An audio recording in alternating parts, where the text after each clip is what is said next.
and welcome to Charts and Hearts. I'm Sarah, and she's Lindsay. And together we're working our way through an epic list of rom-coms in order to find and categorize tropes in the hopes of creating the nerdiest spreadsheet podcasts have ever seen. And today we're kicking off the new year with Manic Pixie Dream Girl, the original, the original movie Instigator. The movie that started the conversation and the topic. We've got Elizabethtown. Yeah. This is a movie that happened. Uh-huh. It's so quirky that you want to just, punch them all in the face a little bit. Yeah. Definitely.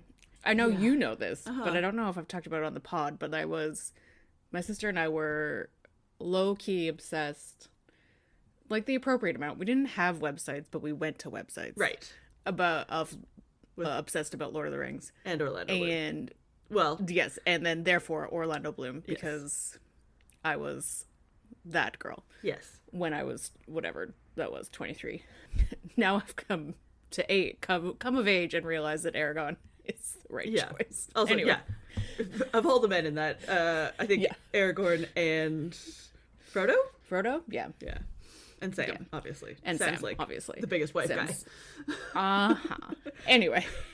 But So I was obsessed with watching Orlando Bloom movies. yes. And one of those was Pirates, and it was amazing. And then this one happened, and I was 21 when this movie came out, and I think it just hit me similar to how I back up the fact that No Strings Attached is one of the best albums of my lifetime, because I was 16 and it was perfect it was timing. a timing, emotional state, blah, blah, blah. Emotional state. And I feel like this was too of oh, I have to find myself just like Orlando Bloom, my one true love. Okay. And So, music. parts of this movie are really good.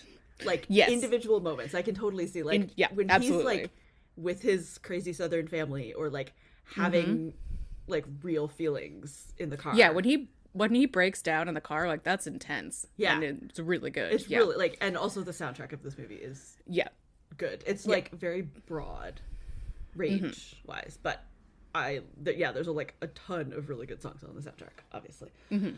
Yeah. But, the big picture of the plot is bad.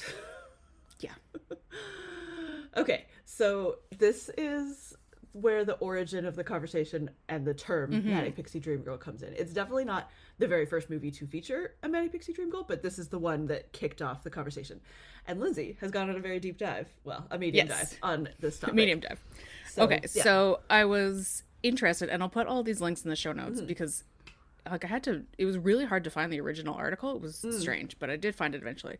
So the definition, according to the article, which was written by a man, which I think I didn't realize at the time. I thought it was written by a woman. But anyway, that's beside the point. And it was about, he was negatively reviewing this movie.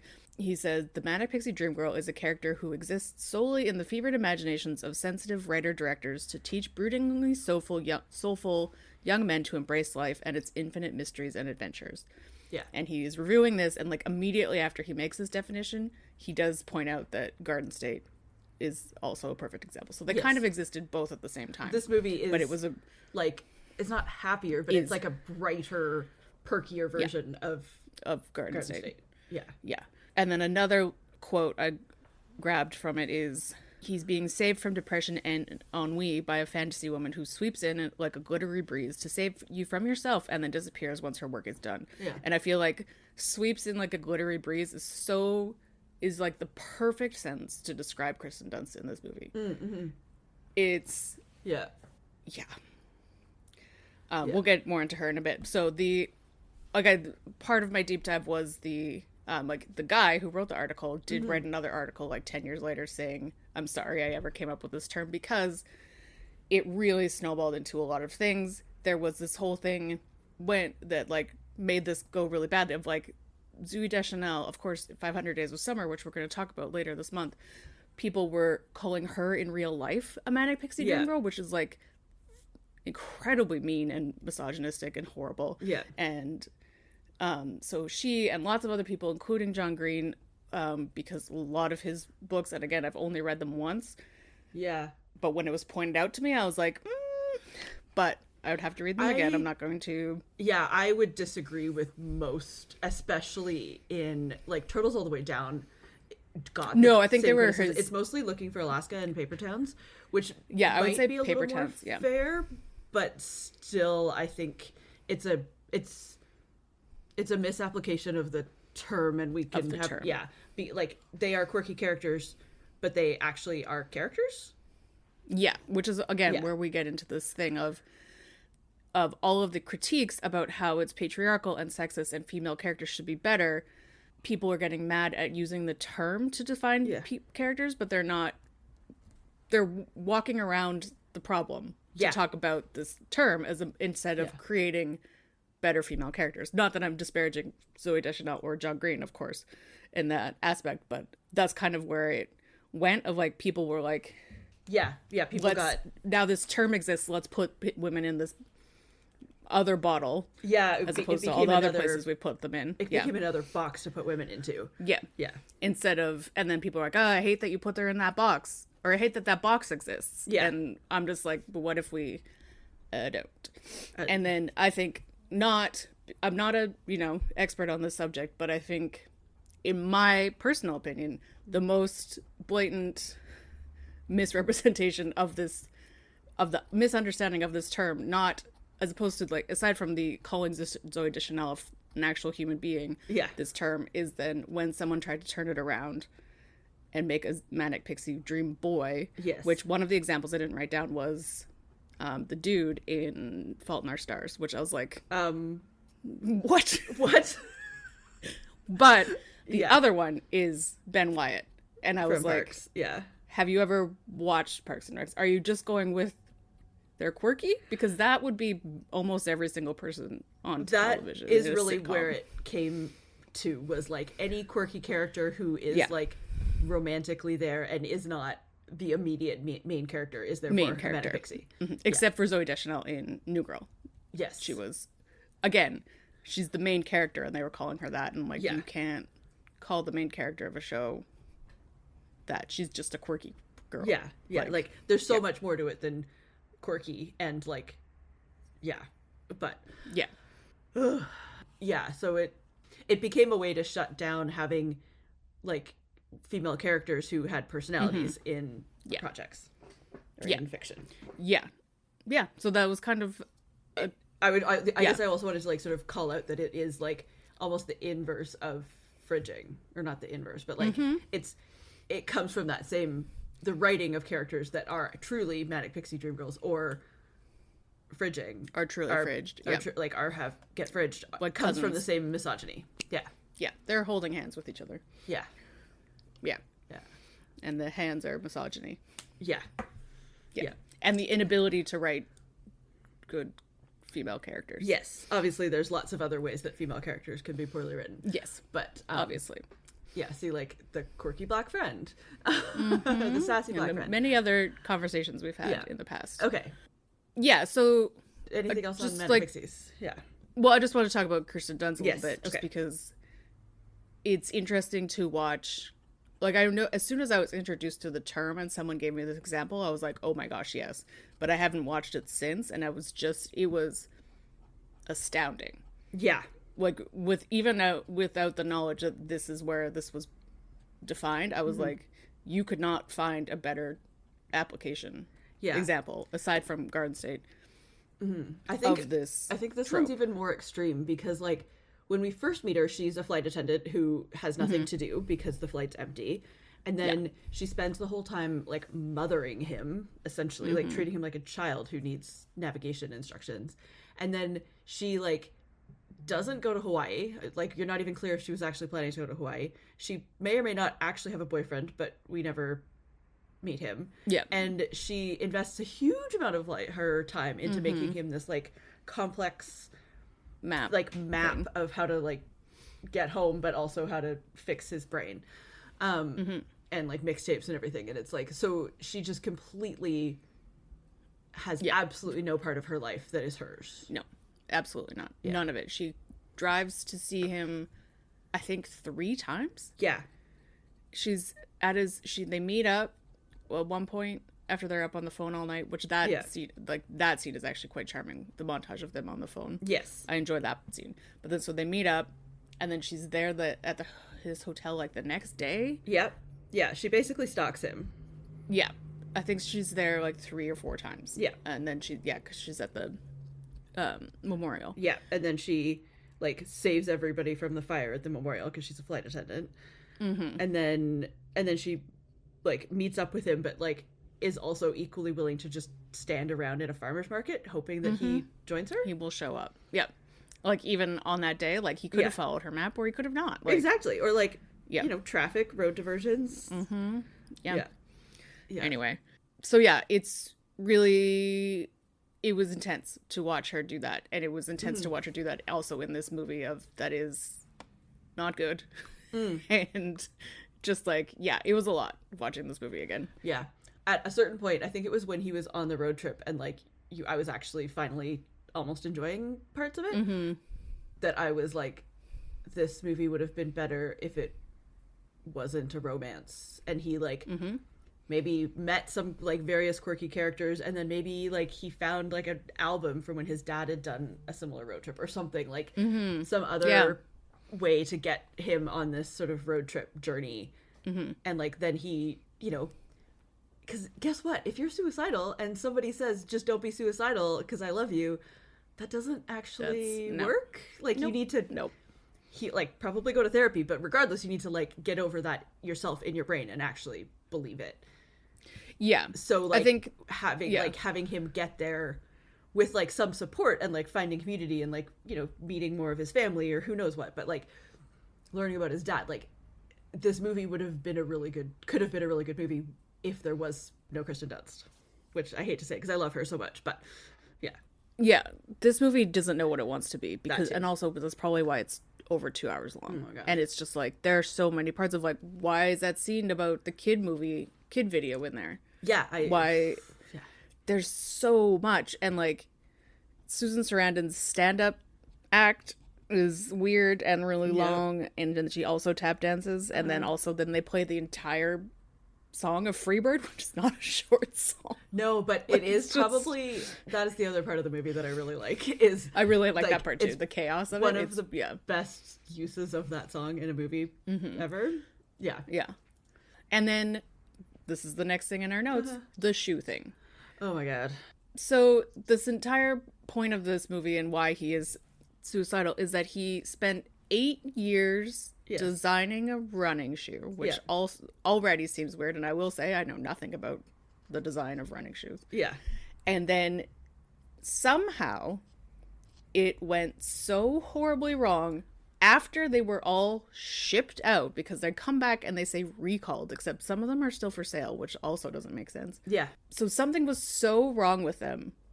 Yeah. That they're going to lose $972 million in 2005, which is like, I don't even know. $2 billion now. Yeah. Yeah.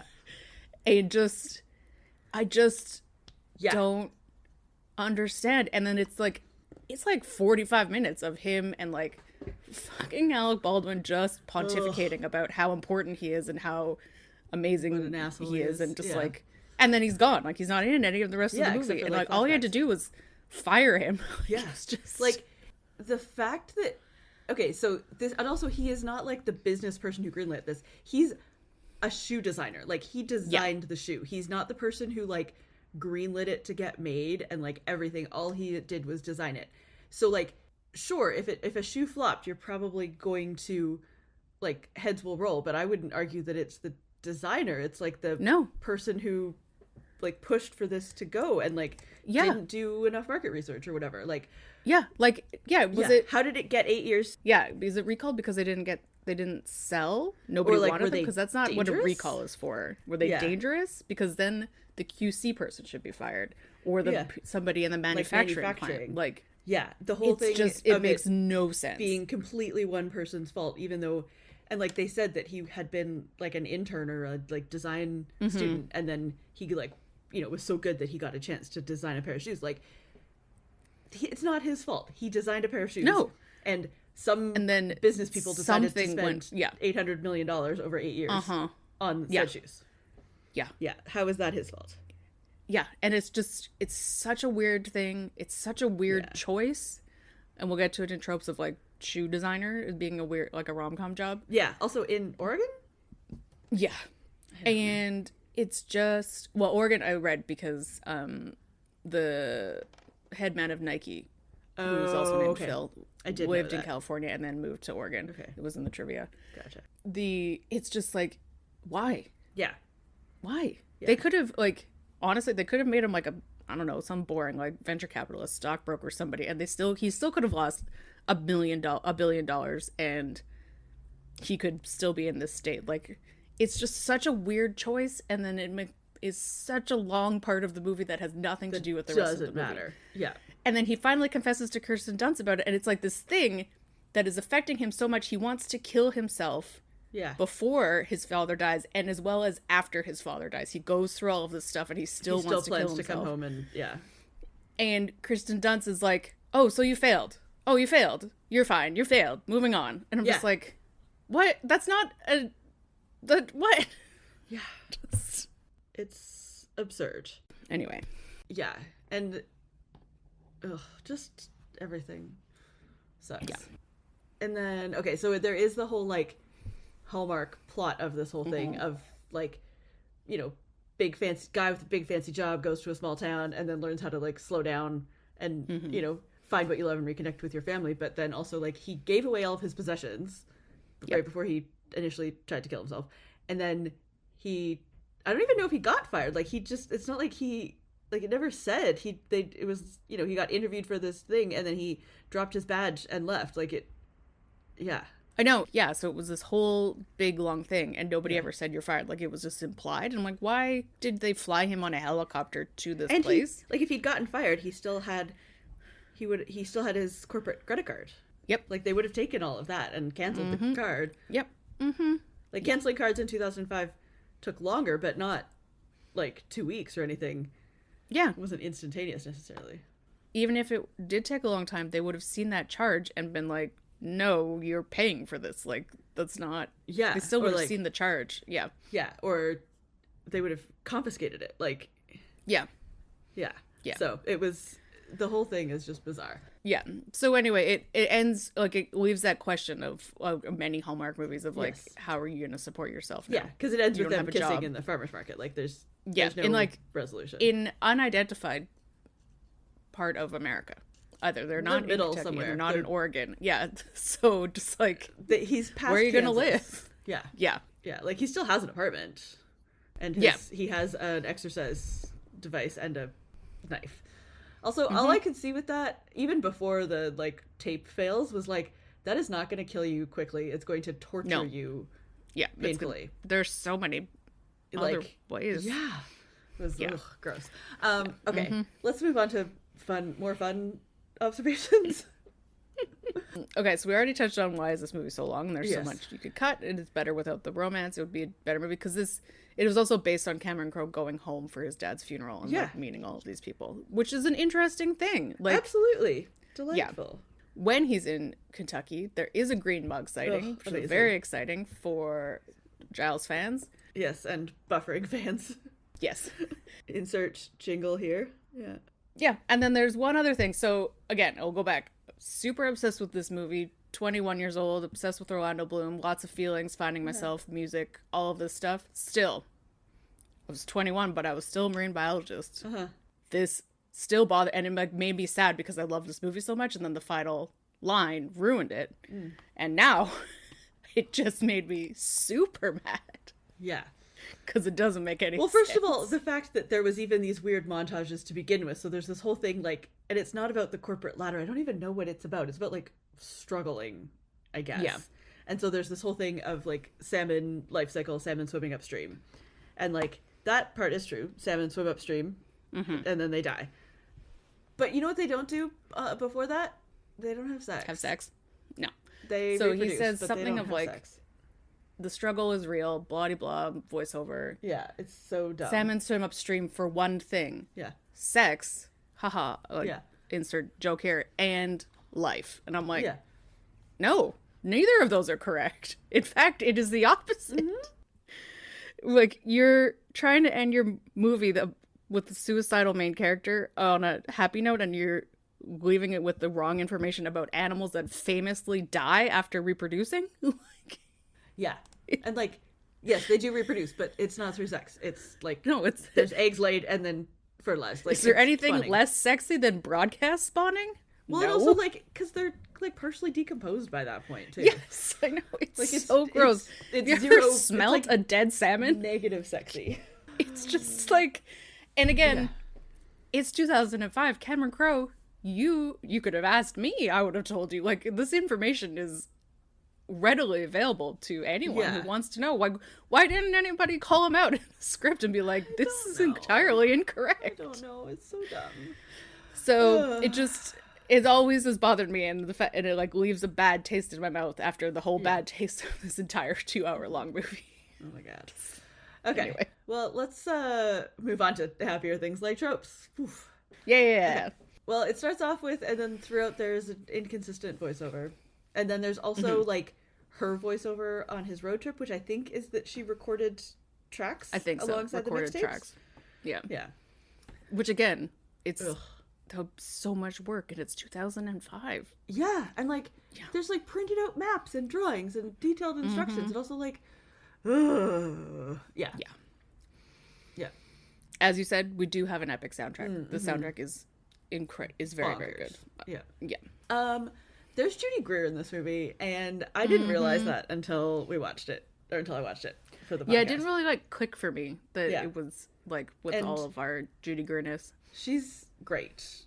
Annoying. Yeah. But annoying, on purpose. but that's on purpose. Yeah. Yeah. She's not annoying. The character's annoying. Well, yeah, like the whole point where she like calls him, she's like, you have to go to Kentucky to get Dad, and then she calls him like 3 hours later and is like, you have to come home. And I'm like, okay, pick a lane. Right. But the Freebirds stuff, when the sprinklers are going off and she's just standing in the middle of it, that's amazing. She's basically like Natasha Bedingfielding. And I'm like, oh, Judy Greer, you get me every time. Yeah, she's really great. And when they like are like laughing at the gravesite when the like coffin thing breaks. Yeah, I love that. And also Susan Sarandon was really good. They should have picked either the tap or like they should have picked like way shortened her stand up because it was cute, and then done the tap. Like they shouldn't have had like a full 5-minute stand up and like her tap dancing for a whole song. It was too much. It's too much, and again, it's so long that you start to think about it, and you're like, isn't this been like 4 days? Yeah. Like, how did she learn how to tap dance in 4 days? Yeah, like she's manic. She's definitely she's the manic mom. It's a little crazy. Yeah. Okay, as I said before, he's got a weird rom-com job of running shoe designer. Sure. Obviously, Manic Pixie trope. Duh. That's why we're here. Yep. We've got old cell phones that batteries last a real long time and have incredible reception. I know. And they do talk on their phones while they drive. I did notice. Terrible. They do. And I did notice though that when he's trying to like his first night in the hotel in Louisville, he tries to call his girlfriend, who's Jessica Biel, which was crazy, and she like says that she's like needs to leave because she's at the office, but she's on her cell phone, and I was like, why doesn't she just leave? And then I realized that because elevators had no cell reception. No cell reception. So that's why she couldn't leave there. 2005. Yeah. And there's also, of course, many burnt CDs because she made him this map. There's a lot of montages.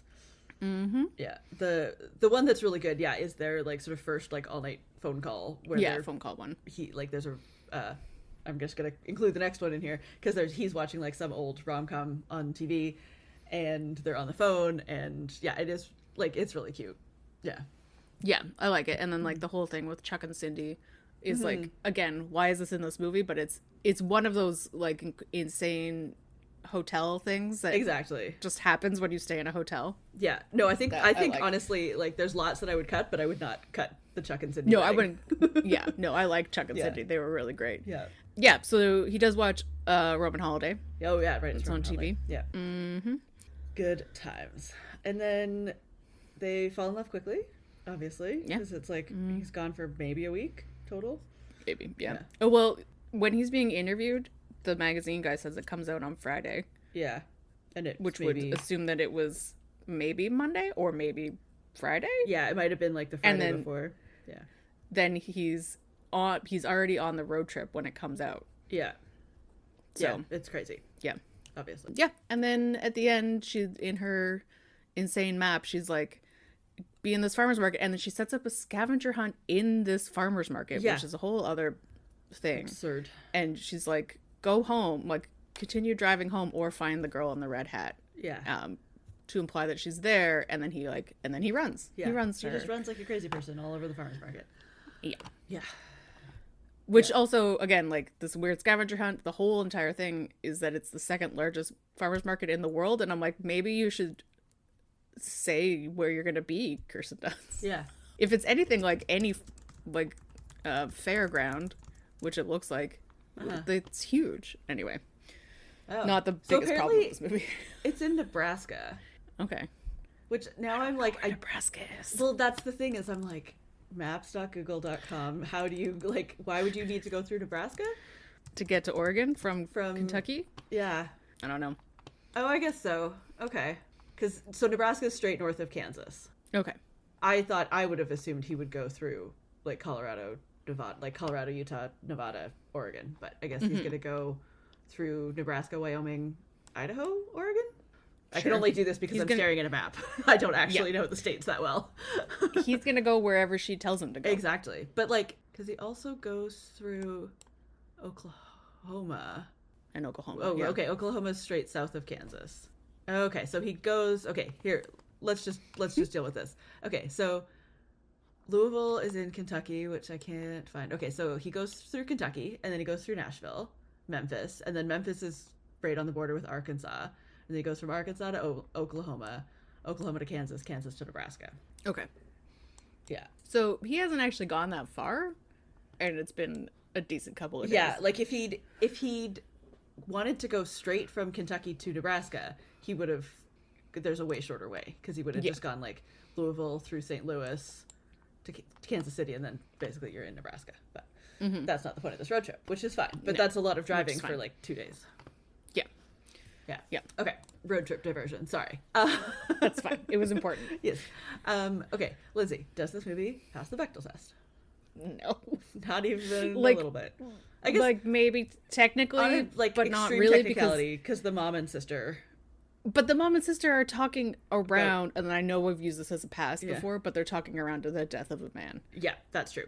And we've used that talking around a man as a past before, but in this case, I'm just like, no. No, and also, do we know the mom? Like, I don't remember either of their names. Like, especially the mom. Like, no, I don't me know either. if the mom gets a name. This sister would, but yeah. And I would also just like to point out that this movie is super white. Oh my god. Which is not a surprise because it's based in Kentucky in 2005. Yeah, and so virtue signally.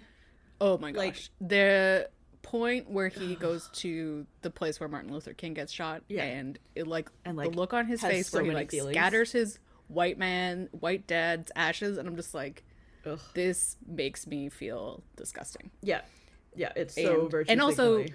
They're playing U2 I know. That. And I'm like, so you can't even play a person of color's music over this part of just like, it's the most virtue signaling part of it, but a lot of it is it's a lot. Yeah, I mean, I think I can't remember which U2 song it was, and like, so In there's the Name of Love. I think it's like the point, like it is about Martin Luther King, but I'm just like, is it? I feel like there's a reference to it. I think this is the thing. Oh yeah, okay, so it was written about Martin Luther King. Yeah, but it.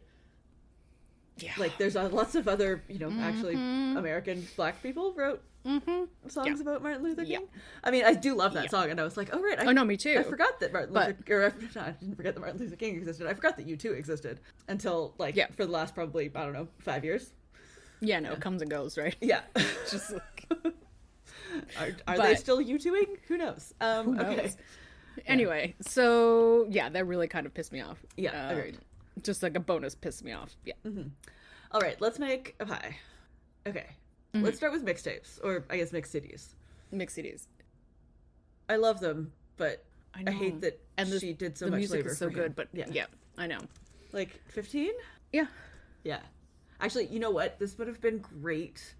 Okay, there's so many ways this movie could have been better, but if it had been like he found his dad's I don't know, like one of his quirky Mixtapes. cousins had like taken his like their dad's record collection and like digitized it onto CDs or something. Yes. As like Yeah. a quirky project. And, And like, he has that and like a photo album of like adventures his Of dad his went dad on. stuff. Yeah. Yeah. And it would have worked Yes. because his cousin is a musician. Like, that would have Exactly. been such an easy Yeah. thing to do. We also forgot to bring up that his cousin is Mark Brandanowitz. Oh, Speaking yeah. of Ben Wyatt. But anyway, Yeah. moving on. Okay, so mixtapes. Yes. Mixtapes. It's not really in it a lot. I thought it was Yeah. in it more, but the quote that his dad says, it's just kind of like his dad. Maybe it's just his dad. His like dad being wise. Yeah. or the blue suit, like any of those kind of things. So maybe Yeah. we'll just make this one the like wise dad. Wise dad. Yeah, I would say Because yeah, we've got the blue suit, we've got his like famous quote, if it wasn't this, if it wasn't this, it'd be something else. Yeah. Yeah. 30? Yeah, I think so. Yeah. And Should we add Manic Pixies in here? I was realizing. thinking either Manic Pixies or her stupid like photo memory gesture. Oh yeah, fake photo fake. thing. Fake photo gestures. Yeah. Okay, so yeah, her fake photo gesture, which I remember finding it charming, and then as soon as she does it the first time, I was like, oh, I remember hating this by the end of the first time I watched this movie. Yeah. I'm gonna say 20? Yeah. Yeah. Yeah, 20 is good. Okay, so that leaves us with 35. Yes, which is good. Yes, which is good. Which is for a very important road trip to Yes. experience America. America. Or, as we've just discovered, 4 states. Yes. Yep. 4 states. Yeah. But honestly, like, that's when I was like, oh, okay, Orlando Bloom actually can act. Yeah, exactly. He Like often in that, chooses not in to, that stuff. but he can. Yeah. Yeah, I think yeah. one of the things I had written down in my notes was like this, similar to this, is this movie wanted to be known as a capital F film, Yes. and it is literally only remembered as the inception point for Manic Pixie Dream Girl, Yeah, which no, is incredibly ironic. It wanted to be, what's Cameron Crowe's big, Almost Famous. Almost Famous. Yeah. Yeah, and like this was supposed to be the movie that turned Orlando Bloom into like a serious actor. Yeah. It did not. Spoilers. Yeah. Lindsay, our favorite question when we hate a movie this much. What's next for them? I don't fucking care. Right? Like, falling in love quickly, she has no personality, she's given up everything for him. Yeah. She lives in somewhere near Kentucky because she's able to drive there pretty easily. He lives in Oregon. Yeah. He doesn't have a job. She's a flight attendant, which is not an easy job to have in a relationship, probably, in general. And like, you can't just like move to a different city Yo. very easily. Yeah. So, like, everything's stacked. Also, literally, I think it was the day before, if you go by his clothing, in the montage of the road trip before he meets up with her, he was still talking about killing himself. Yeah. So, yeah, I don't have high hopes. I No. hope that he gets help. Maybe she'll help him because she's literally given up her entire life for him. Yeah. So maybe she'll get him into therapy. I have no idea. But I yeah. don't feel great about it. I give it like a month of like Yeah. them hooking up and him being like, oh, maybe there is more than work, and like figuring that, like finishing that realization, and then being like, but also I like, where I live and personalities. Yeah. Yeah. Okay. Yeah. And then Lindsay, what's next for us? Well, for January. So it is Manic Pixie Month. So as I mentioned earlier, the next one on the main feed is 500 Days of Summer, which Yeah. I've only seen once, but love JGL. So Yep. It will be an experience. Yeah. that was, I knew it was going to be a big discussion, but we did it. We did. We We've did. breached this. Damn. Yeah, this topic. Oof. Okay. Well, that brings us to the end of this episode. We would love it if you can leave us a rating or a review wherever you get your podcasts. You can also find us on social media. We are at Charts and Hearts Podcast on Instagram and Threads. You can also head to our website, chartsandhearts.com, where you can submit your suggestions for rom-coms and other tropes for us to add to the list. We like to talk about movies with strong women in them. We like to talk about movies with people of color and LGBTQ. So if you know of some, please suggest them, because this month is super duper white because and super, super not great for female characters. But we love it when we're able to not talk about Manic Pixie Dream Girls. Anyway, and strong characters all around. No Manic Pixie Dream Boys here either, because Ben Wyatt is my best, and nobody who invents Cones of Dunshire could be a Manic Pixie. Anyway, you can also check out our Patreon at patreon.com/Tarts and Hearts Club. For this month, we are doing Bringing Up Baby, which is the most well-known old classic, whatever you want to call it, movie when you Google Manic Pixie Dream Girls movies. So I don't think I've seen it all the way through. So it'll be interesting to experience with this lens. It's going to be an interesting experience. Yeah. Yeah. Let us know your thoughts on this movie. And in the meantime, men see things in a box and women see them in a round room. And that's the best quote from Kristen Dunst's character in this movie. Okay, bye. Okay, bye.